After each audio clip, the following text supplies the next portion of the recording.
Welcome to the initial training video for point of sale. My name's Melissa, I'm part of the support team and I'll be taking you through the point of sale on this video. So I'm starting off on the home screen.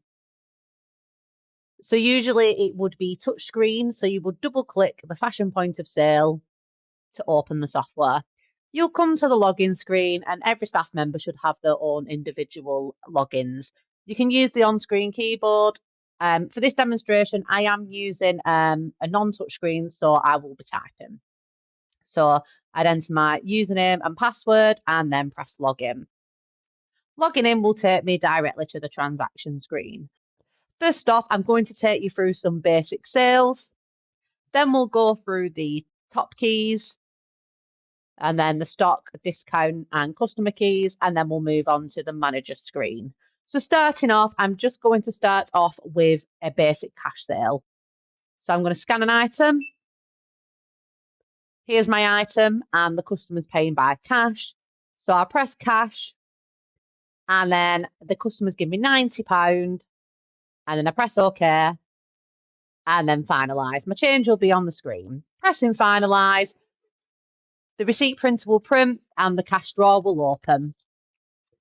From this receipt screen, you've got a basic sales receipt. The sales receipt actually doesn't print out like that. The sales receipt will print out with your logo and your terms and conditions on.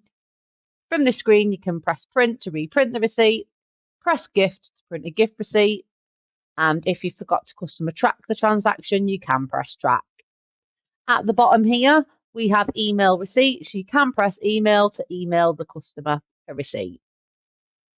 Moving on, if I was to move away from the till, I'd press log out. But if I was carrying on with the sale, with the next sale, I'd press sale. Pressing sale will take me back to the transaction screen. So I'm going to do a card sale. So for my card sale, I'm just going to scan an item and press card.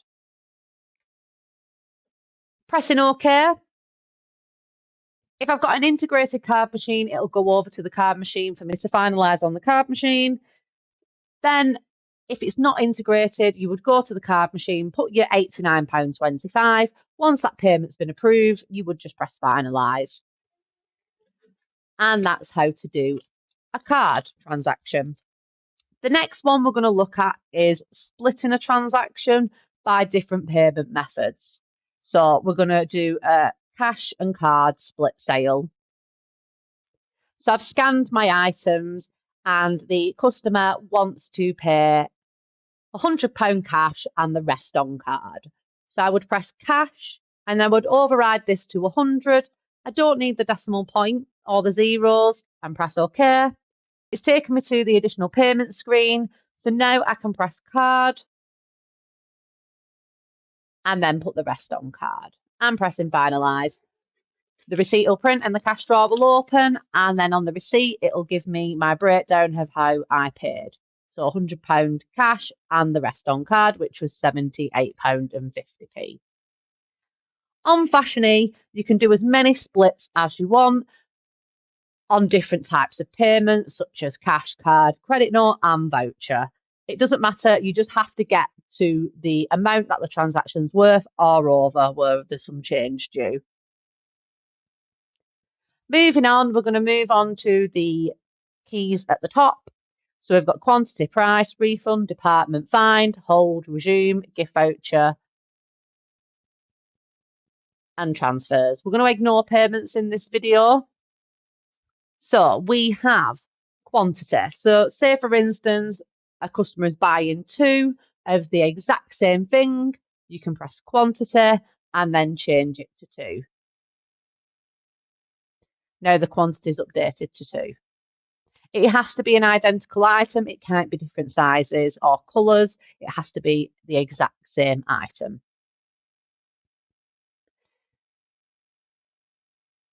The next key is price.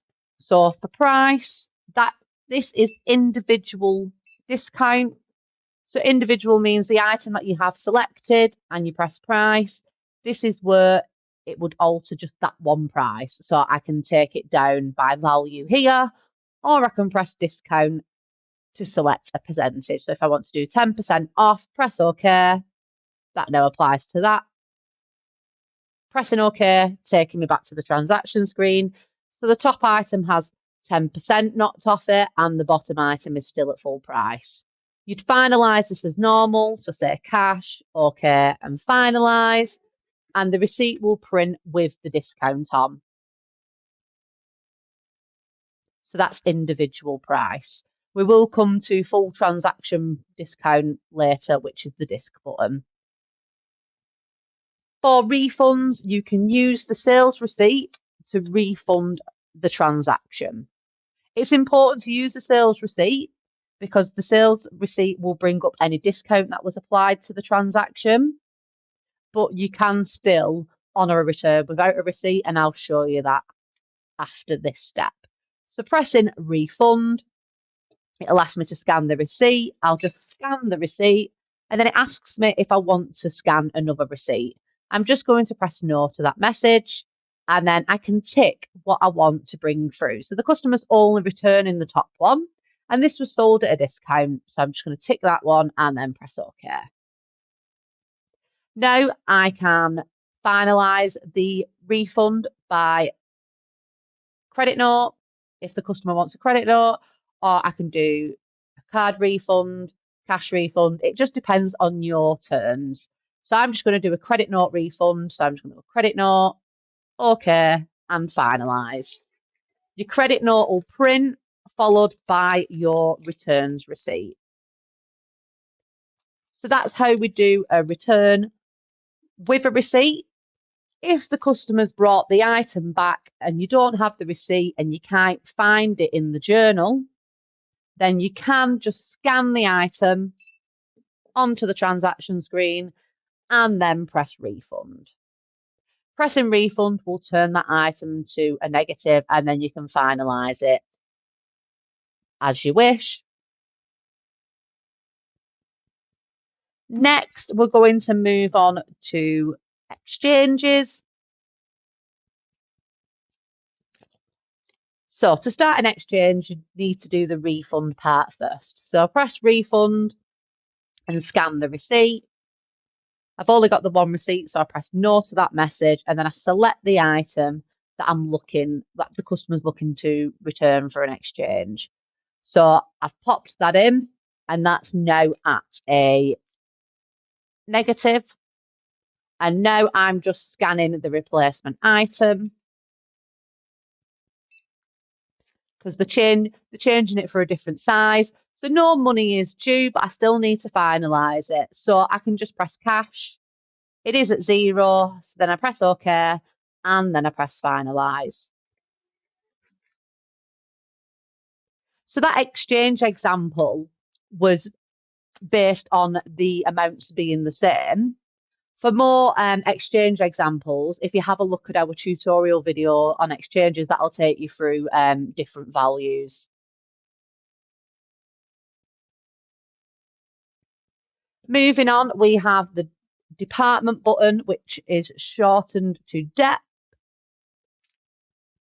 So this is where you would sell non-stock items. So say, for instance, you've got some just little goodies at the till that are not stock controlled. This is where you can sell them. So you can press department and then accessories. And then say we've got a utility bag, and then you'd enter the price. So this is just like it's an open department sale, we would class it as. You can then continue your sale with stock items, and then you just finalise the sale. So I'm going to press card. Pressing OK, it'll either go over to your integrated card machine or you would do it on your standalone card machine and press finalise. So that's open department sales. Next, we have find. So find is, say, something's come to the till and the barcode's fallen off, and you can't scan it, so you need to find it. So if I press find, it'll come up with style, colour, size. So if I'm looking for the item, I can partly put in the style code and press OK, and then it'll bring up the styles that have that part style code, and then I can select the colour, so I'm black, and then I can select the size, which is extra large. So now I've found the item. If an item comes to the till and it's not got its barcode on, it's important to try and find it rather than putting it on open department, because open department wouldn't adjust the stock levels. So selling it through open department wouldn't be a good idea. And that's fine. If you don't know the style code, you can just type in anything and then you can press close on the product browser and then you can try and find it by description here. So say for instance, can't find anything under that. Beacon search. So I know it's a Beacon sports jacket, so I've just typed Beacon there and then I can select it out the list, press OK, and it'll come across to the transaction screen.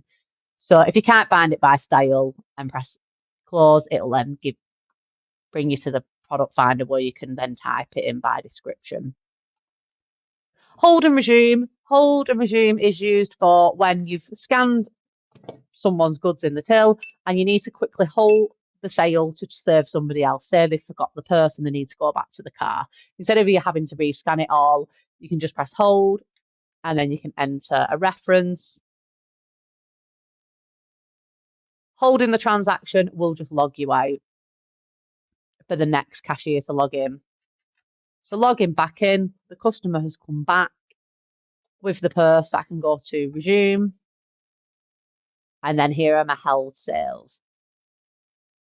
I wouldn't recommend using hold and resume for layover items because holding does not reduce any stock levels because it's a temporary hold.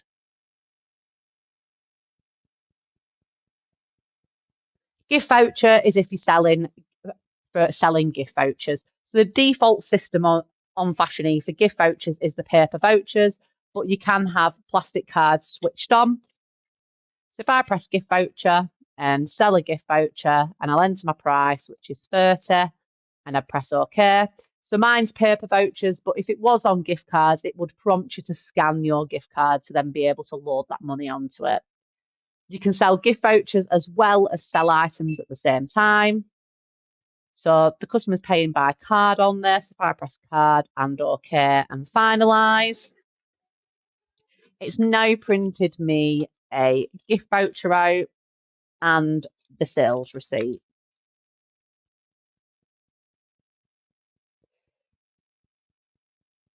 We will come back to transfers.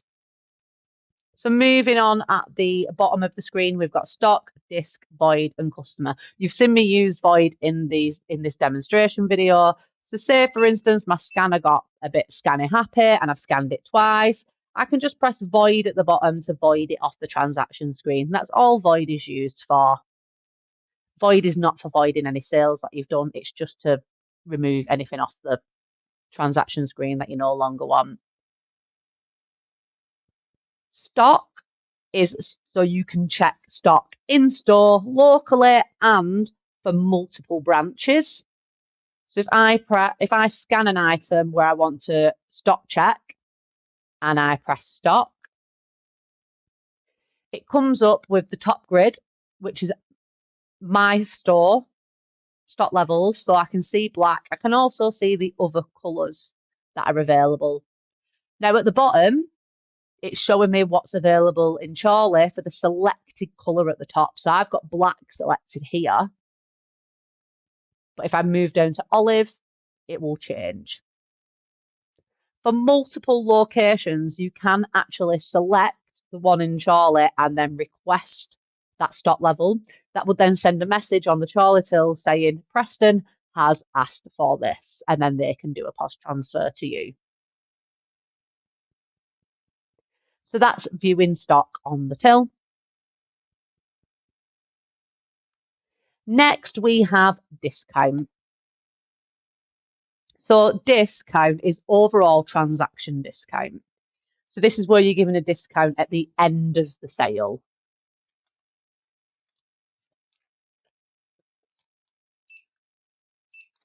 So these are my multiple items. So the transaction is £114.90, and I'm going to say I'll give you 10% off. So you would press disc, and these first two buttons here, staff and 10%, they are configurable. So they can be your most common discounts. Then we have the other keys, which are open value, open percent, staff, customer, preset, and loyalty. So if I press 10%, it will then take 10% off, and then it'll weigh it out between the 4 items. So then if I press back now, just to show you, if I go to disc, they're the prices before the discount, and pressing 10%, the 10% will be distributed over the 4 items. To finalise the sale, I would just press OK, and then I'd press however the customer is paying. So cash, 105, OK, and finalise.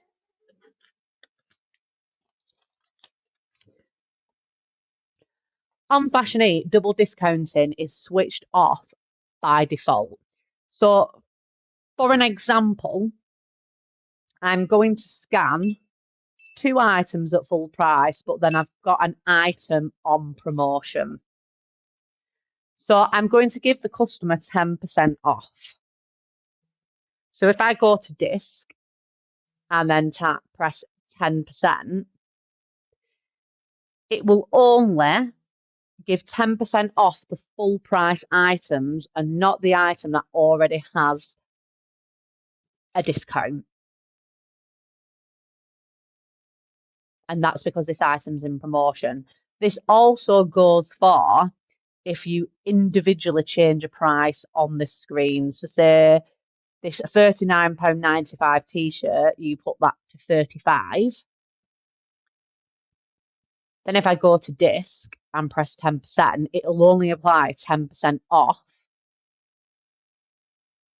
the one that isn't discounted. If you do want double discounting switched on, you just need to call our support team. We can switch that on, and then the overall discount button will work on discounted items as well.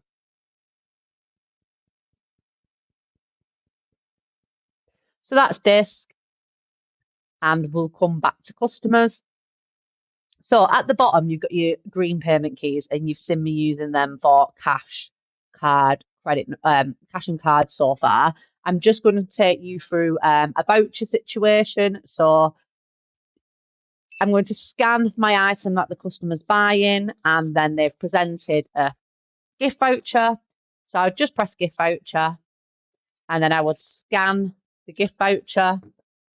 And then it's took me to the payment screen because it's saying there's £59.25 due because the gift voucher was less than what the item is that they were purchasing. Which is card, press OK, and then finalise. Same for credit note. If the customer was using the credit note, you would just press credit note and scan the credit note for them to use it. If the credit note is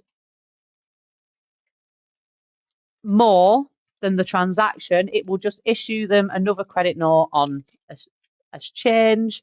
For instance, I'll just show you that example now. So the customer wants to buy a pair of socks for £16 and they want to use the credit note.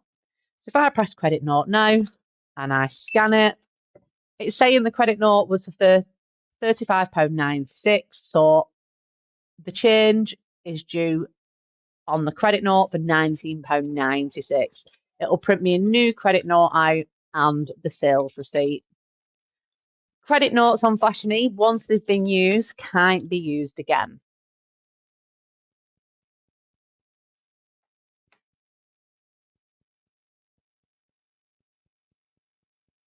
We're going to look at customer now. So customer can be used to track customer sales and gather the details for marketing. So if I click Cust at the bottom, it's going to bring me up the customer search screen. You may or you may not have this feature, but I'm just going to cover it in this video briefly. So you can search a customer by doing search by name, postcode, surname, first name, email. So if I go for first name and press OK, I can search my existing customer here. by pressing search and selecting them. Or if it's a brand new customer, I can press add. So I'm going to add a customer. So when I'm adding the customer, if I'm thinking about marketing by email, I would ask the customer, is it okay? Can I have your email address? And then I'll say, is it all right to market to you? And if they say, yeah, you can take their email address.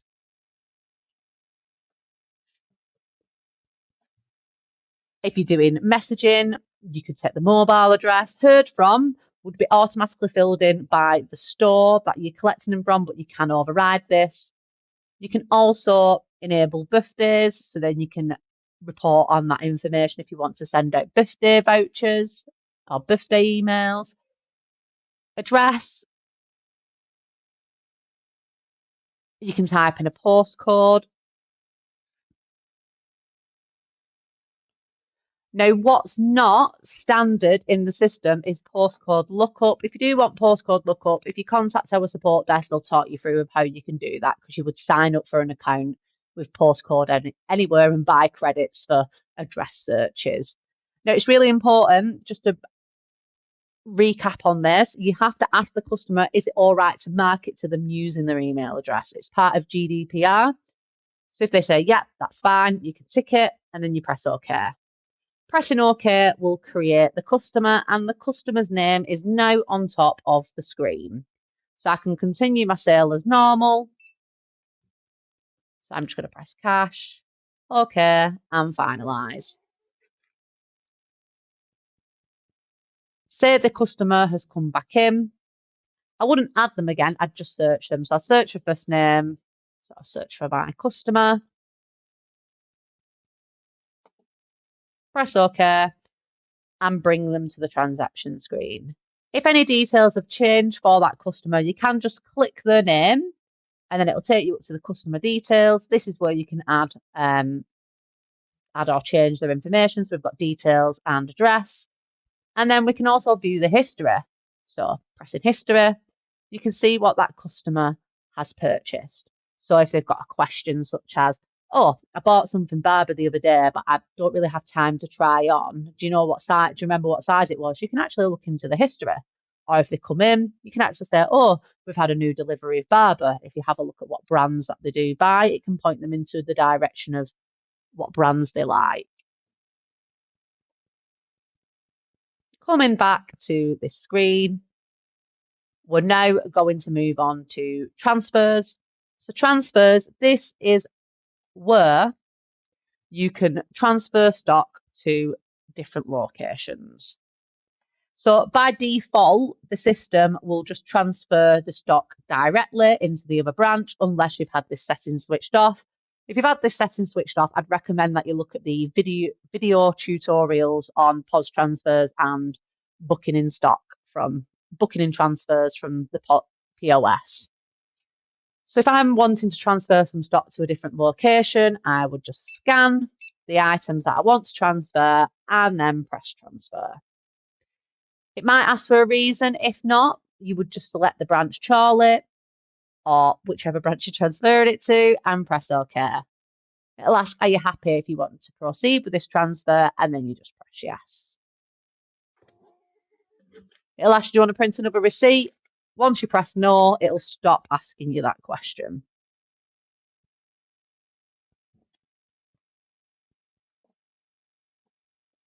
Now we're going to move on to the manager screen. Pressing manager now, it's took me into it. So on the manager screen, this is where POS operations are, such as pay-ins, payouts, no sales, end of day, X-read and Z-reads, and transfers in and the journal. So quickly looking at the journal, as I was mentioning on like refunds, you can do a refund without the receipt, but you can also try and find the receipt. So if you ask the customer, do you know when they came in? You can go into journal and say, yeah, I came in 2 days ago. You can just put that date range in, press search, or maybe 1 day ago.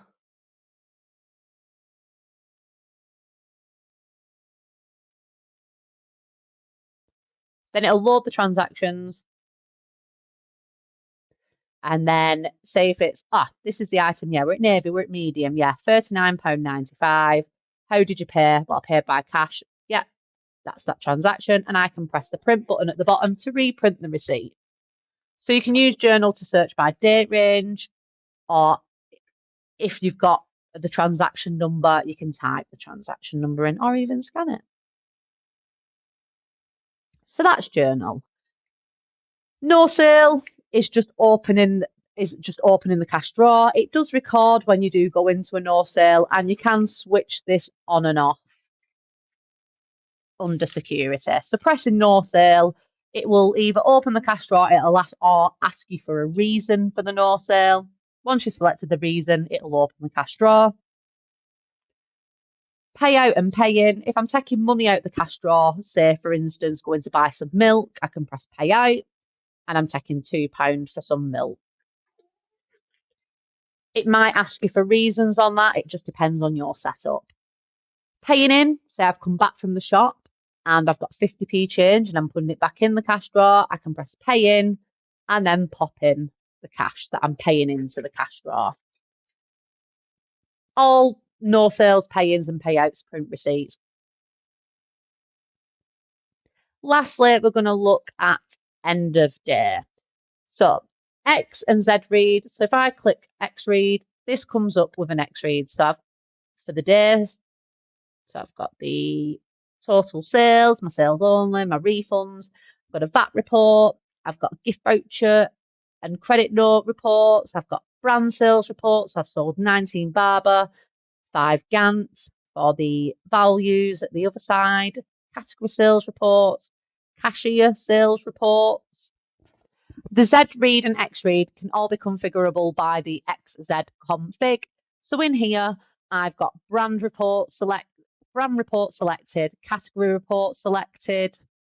So I can actually turn off that report if I wanted to, if I don't sell different VAT rates, or I could turn off the category sales report and turn on department. So now going back to X read, this will change. So now I've got department one on instead of the category. You can print these by pressing print at the bottom. And then moving on to end of day. So on the end of day, we press Z read, and then it'll ask you if you want to carry out a Z read. Pressing yes, the cash drawer will open. So you need to count all your cash, including your float. And then if you had an integrated card machine, your card figures would be there. But if not, you would just do an end of day on your card machine to get your sales. So because this has been a demo, I don't really know what cash and card I have. So I'm just going to wing it. So I've typed in my figures. Pressing finalize. It asks me to please check the cash and card values you enter are correct. Because they're not correct, it's just flagging that I need to check them because something doesn't quite match. So I've rechecked everything and I'm happy to go ahead and I'm going to press finalize. So on the second time, it'll just pop it through. It only asks you to check once. So on your Z read, you will get a financial report printed out and some banking report information. So cash and card fee rate are what you've told the point of sale you've taken, and the declared is then listed of what you've declared at the end of the day, and then any discrepancies will be at the bottom. Again, this is a training video, so that's why there's discrepancies. Then we have the repeat of the X read at the bottom. Pressing close to log yourself out. After you've done a Z read, the next time you log in, it will ask you for your float. So in the morning, it should ask you for your float. So your float is £50 and you would press enter. And that'll take you on to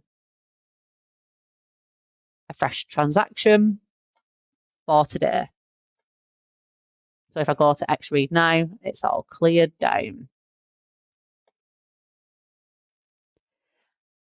That's everything for the initial training on point of sale. If it's not covered in this video, it will be covered in the help centre under bite-sized tutorial videos or within the documentation. The one thing I haven't covered, which I will just briefly speak about, is other. Other payments is if you accept something other than cash or card or what our system has as default. So say you accept PayPal, bank transfer, you can set these up in the back office, so then you can select the other payment type as well. That's part of your Z read.